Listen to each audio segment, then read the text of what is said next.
6:30 my time. It gets pretty loud down here, the waves crashing. I don't know if this is going to work or not with the audio on this camera, but I'm going to try it anyway. I want to come down and see what it's going to be like at first light on the ocean. Not much to see. There's a couple islands out there. It's not a bad angle there, is it?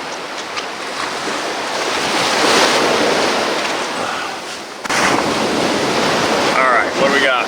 Hopefully the saltwater wave doesn't splash up and kill my electronics.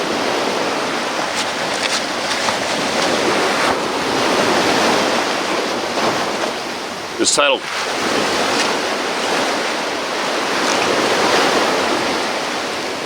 Cable Guy Up a Pole in the Woods. Hello Steve, hope all is well. When you receive this email, I watch all your channels even though I don't hunt much other than golf balls in the woods. But I totally honor all of you who do. You are so correct in the fact that it is a great way to conserve the natural resources the real world has to offer us. We as humans have messed with Mother Nature in so many ways. I'm amazed she has not shaken us off like a bad case of the fleas, lol. I watch all your channels. I am intrigued by what goes on in the real world that so many of us fellow humans don't understand or appreciate, as many of us who venture out whenever possible do. I did find the Facts channel while searching for more information on the Sabe topic, since an incident that happened to me when I was a cable guy tech up in the Rocky Mountains of Colorado. I live in Estee Park, Colorado for 13 years. Lived and worked for the cable company there for most of them. It was a great place to live and work in my 30s, and is literally the gateway of the Rocky Mountain National Park. This incident happened just outside the border of RMNP between it and the town of Estee Park. It was in 1997. I was the head cable technician and out in the field working on a mountain cable line that ran towards the west side of town, out Highway 66 through towards the YMCA of the Rockies. I was out this day setting amplifiers along a main line cascade to the best settings for service, and had parked my work truck at a summer cabin that was vacant at the time. The driveway for this cabin was the closest spot I could park and carry all my gear up the hill to reach a specific pole where an amplifier needed to be worked on. The pole line ran through part of a sparsely wooded and hilly area where the power lines and cable lines headed west towards the YMCA property and the subdivision called Windcliff. The pole line crossed through a small canyon between two smaller subdivisions of homes with houses on 5 or so acres each, and spread out throughout the long canyon that stretched from the east to the west. I gathered all my gear and had to make 2 trips up the hill, about 150 yards or so, up to the pole that the main system amplifier was at. One trip was just to carry the 28-foot fiberglass ladder to the pole, and the second was the rest of my climbing gear, tools, and AMP parts, and RF meter. Once I'd gotten up to the pole with all my gear, I set the ladder up against the pole and tied it off to the pole with the ladder's rope and climbed at the pole about 15 feet or so. I was up the pole about 3 to 5 minutes, settling into my gear and working on setting up the amp, when I started hearing a bunch of commotion southeast of me down the hill, back towards the way I'd come. About my 11 o'clock position, as I was facing the pole, it was loud enough to catch my attention, and about 40 to 50 yards away, I was the only person in the vicinity that I'd seen, and I was always on alert when out in the woods working alone. It was not what I knew as normal noises for the area. I knew there were bear, elk, mountain lion, etc. always around, as I had seen all at some time in the past years while working out in the field. But this is not typical noises made by those normal fauna. Whatever it was making noise and rustling around this 10 to 20 foot diameter area that is in the middle of the clump of the junipers and scrub oak that was between 3 to 5 big ponderosa pines. The area it was in was downhill from where I was and between me and the road. The commotion went on for about a minute or so. I could not see directly into the bushy area because of the height and size of the junipers. I then heard it make a whoop and a hissing noise,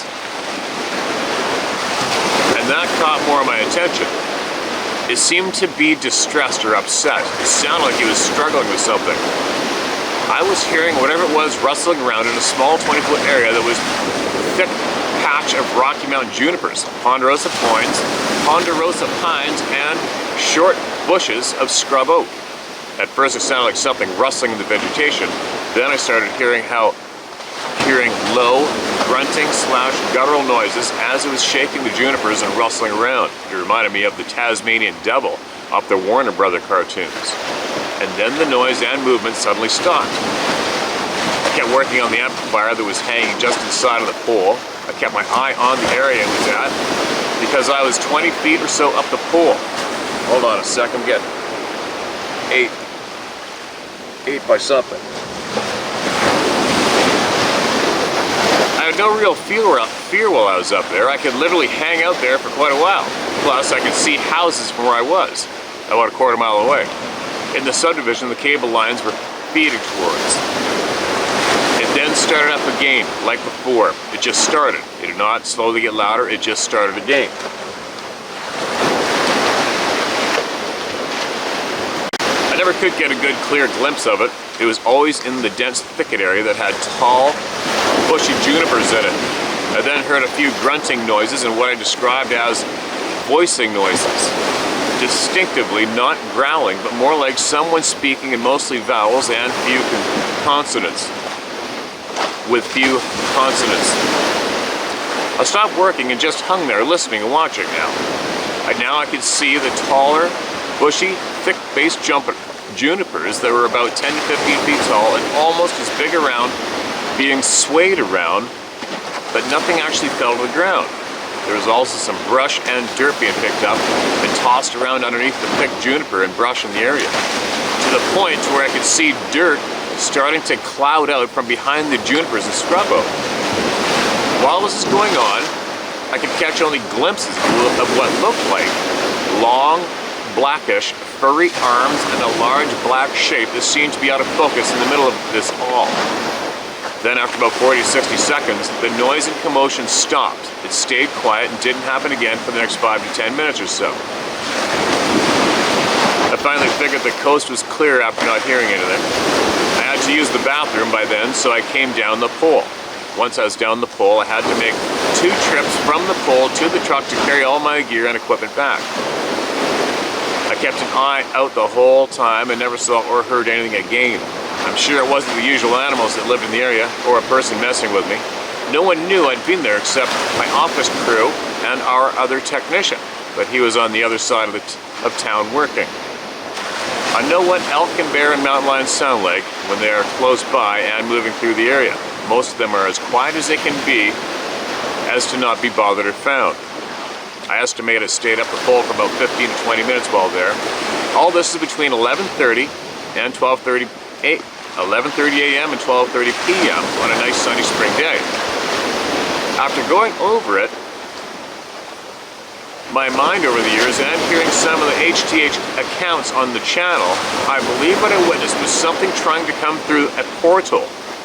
It was either having difficulty making it through or something was keeping it from doing so. I feel that me being off the ground on a fiberglass pole may have shadowed my being there. I've heard on the HTH channel about hunters in tree stands having Sabe walk up on them and sometimes not seeing or establishing that the hunter was there, like they did not get the sense of a human presence. I also wonder if me opening the sealed RF amplifier that is a cable TV power source may have had some effect negatively or positively on the incident. I just get a gut feeling about it, but I'm not totally convinced this affected anything. I've only mentioned this incident to people who I think may have had similar incidences in the mountains, mostly to those who have lived up in the Rockies for a long time or love the mountains like I do. Since watching this channel and finding more confidence in my connection with the people here in your channel, I'm asking more friends here in the Denver area if they have experienced anything strange in the mountains while out hiking, camping, or hunting. If girlfriend thinks I'm a bit loopy for always checking out Sasquatch things on YouTube and keeping my head on a swivel when out in the real world. But that's okay. I know what I experienced, and I'm smart enough to realize what is abnormal in the woods as I know it. Thanks for letting us share these incidents. You do us all a great service. More people than they realize. Steve, stay safe and alert out there and even around your home. Thank you for reminding us too, by all means, have fun in the woods. The splendor that is, the real world is ours to share. Glenn Smith. Okay, Glenn, thanks for that, man. And I haven't a clue right now, but I sincerely hope you guys can hear me talk, because I can't hear shit. These waves are so loud, smashing on this chunk of rock I'm sitting on. I got a funny feeling I should probably go back inland to complete this video, because I have a funny feeling the audio is getting butchered with the sound, the background sound behind me. But anyways, you got that Denver, Colorado area, you guys. If anybody has something to add to that, add to him, pass information on to him, put it in the comment section below, right? Or if it's significant, then email it to me at sharemystory@howtohunt.com.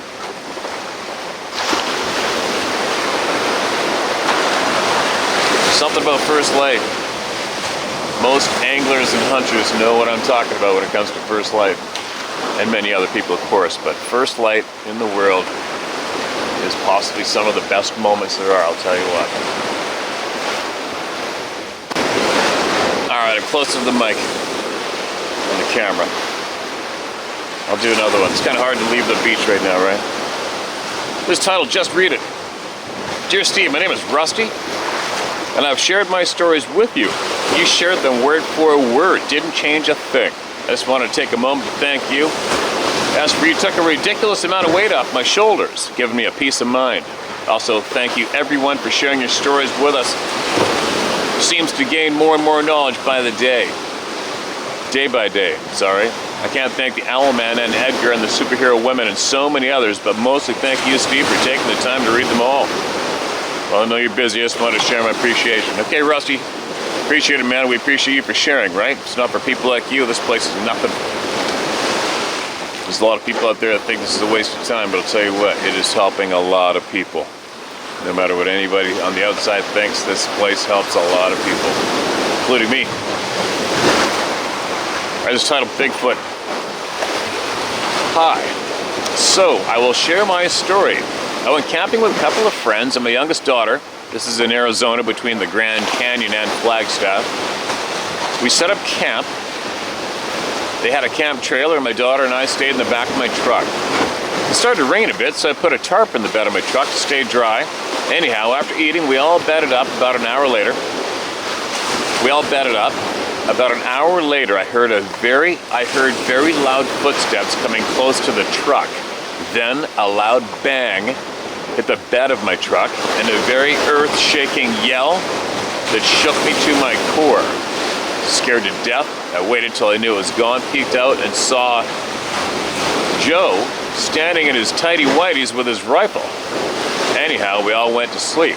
Got up the next morning and saw a whole quarter end of a ripped-off deer, and that's what hit my truck. The blood where it hit. We ate some breakfast, then took a walk. About a half a mile or so, we found what looked like a nest or bedding made from boughs and grass. It was probably 10 feet round or so. It was full of bode and afterbirth. B-O-D-E and afterbirth. So we figured the male was keeping us away so she could have her baby. We were shocked to say the least. My name is Tammy and you can share my story. Thanks. Let me know if you want more information. Tammy, that's one hell of a what story. How would you know it was afterbirth? Like I wouldn't know myself. Was it part of the past? Was it part of a deer kill? And actually something giving up a hind quarter of a kill is absolutely frickin' bizarre. So yeah, you want to add to it, add away, you got my attention. That's one hell of a what the hell story, right? Here comes the sun. I'll tell you what, I'll stay long enough that we can at least catch that sucker licking up through the clouds. Here comes another one, 3 times club member now. Howdy, Steve. I don't care if you use my name. I'm now a member of the club for the 3rd time. I've only had one view of the big guy in the woods, but I've had at least 3 encounters. A little backstory. It started back in '73 when I was just 10 years old. My brother, whom is 13 months older than me, and I went catfishing. We were approximately half a mile down Red River from my granny's house, at a hole of water we called the back of the field hole. We'd just gone to a fishing hole when all hell broke loose in the treetops. The trees started shaking violently about 30 yards away. Then the branches started breaking, making loud snaps, a low deep growl, and a high-pitched screech all mixed together. It made it feel like the ground was shaking all around us. Needless to say, it didn't take us long to figure out that we were not wanted in that area. We took off at a fast run, headed for a home through the field in what was now full darkness. This monster had followed us all the way back to my granny's house.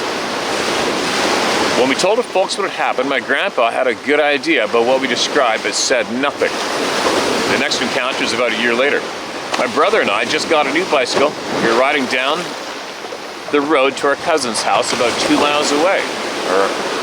Our mother was following behind us in the car, and this was the same direction down the river as the first encounter. We were coasting down a slight incline, not making very much noise, looking down the road. About 50 yards ahead, there was a steep bank on the side. It came up that steep bank, 10 to 12 foot tall bank, one leap, and was standing on the road. He was 9 feet tall and just huge in size. He turned and looked at us as we came skidding to a halt. I locked eyes with him for just a few seconds. We were only 25 feet from him. He kind of looked dumbfounded and then took 2 steps and crossed the road, then up a steep hill that was near impossible for me to climb up. It was about 150 yards to the top of the hill. He was gone over the top in less than 10 seconds. 2 down, 1 to go. Every time I had encounters with these beings, my brother was with me. Strange, right? 2022 spring turkey season. My brother and I are after a tom over into Chigger Hollow. We climbed a small hill up to a saddle, stopped for a breather. And this is all happening about an hour before daylight. While we were talking, taking a breather, we heard the deepest, meanest growl. I can't describe how deep this thing's growl was. Never heard anything like it before. It was damn sure big and it had a mean tone. We both instantly turned our 12 gauges in that direction of the monster. Yes, I said monster. It then started breaking trees about 30 yards away. We turned to our left and started moving away from there, going up the hill. It paralleled us for a while until daylight. We didn't hear it anymore, or the turkey for that matter. I'm still mad that he molested our hunt. Sorry for such a long email, but you said give it all at once, so here it is. Thank you for what you're doing for the world, one email at a time. P.S. I enjoy gathering as many puzzle pieces as I can. Someday we'll learn the truth. Well, at least you just learned a huge truth yourself, right? You learned that these things are frickin' real. 25 feet away is damn close. Damn close. Wow. Thanks for sending that in, man. Good for you. You guys are still going in the woods. Not many people would go in the woods after seeing one of those things at 25 feet, that's for sure. And you know what I'm curious about? I'm curious to know when people say these things go up these banks, these cliffs, with ease. I'm curious to know if anybody actually sees their toes digging in, or if they see how they're gripping. You know what I mean? Like, are their hands spread wide open like a gecko's, or a tree frog's hand is spread open? You know what I mean? Are they digging their fingers in? Are they digging their toes in? I'm interested to know what their feet and hands are doing when they are going up these steep faces with ease. That's an interesting thing for me, a curiosity point for me. There it is, there's the sun. The sucker's moving pretty quick, isn't it?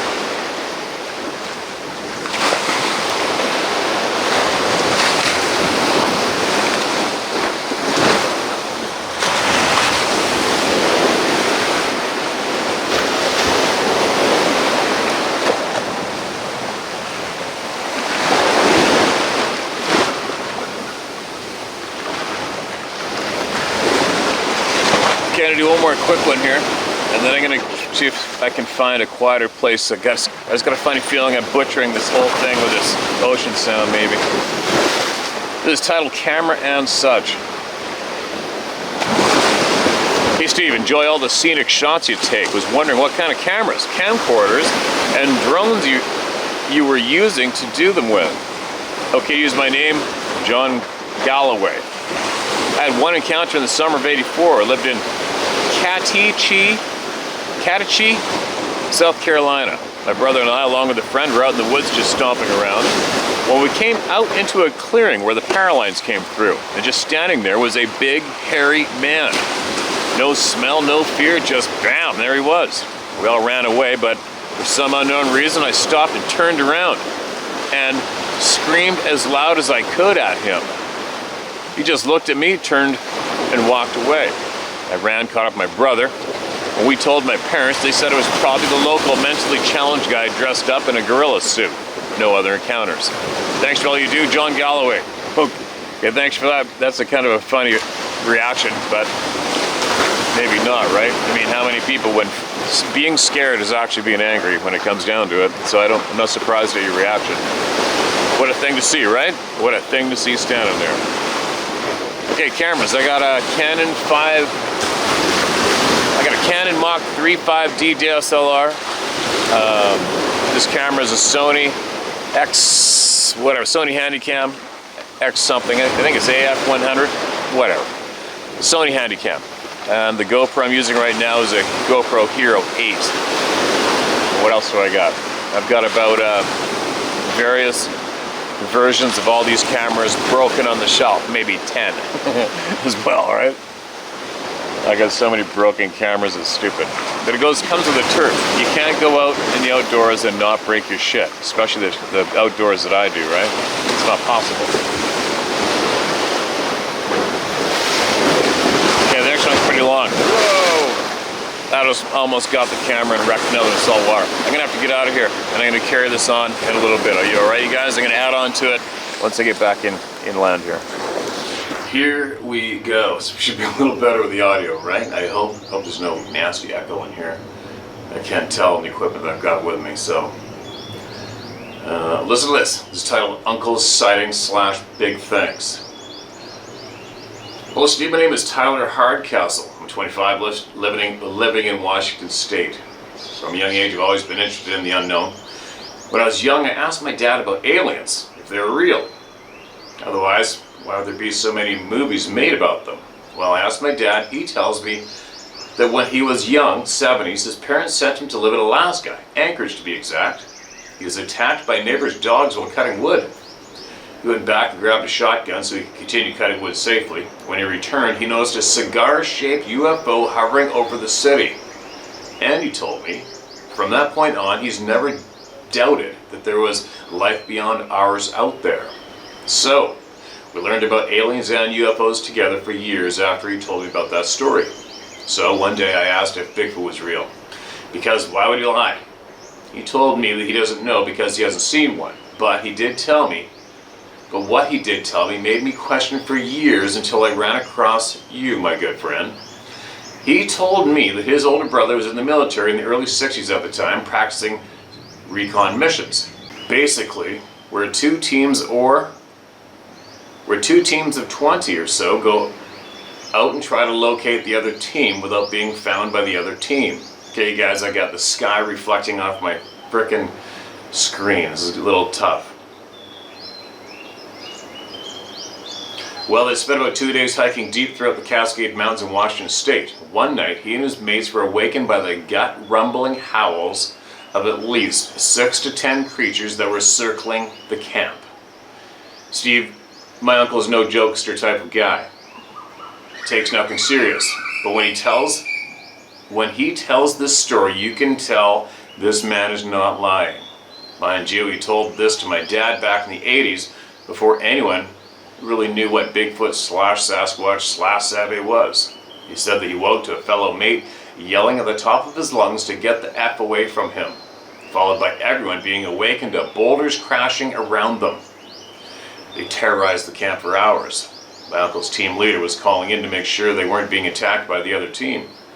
What he was told was that, no, this is not a drill, and to stay put. They were armed with blanks and a few rounds for bears. My uncle said that the fear he saw in the people around him was unreal. People he had seen in combat cowering down.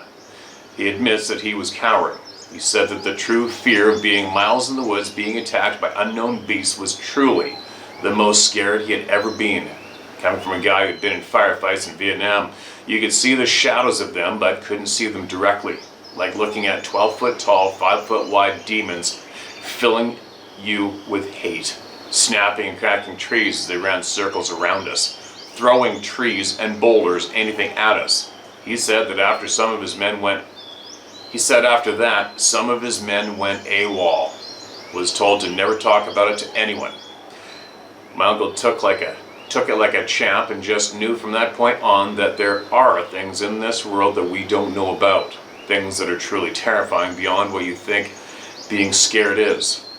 He lives in Alaska. I'd love to know if he's had any other weird encounters.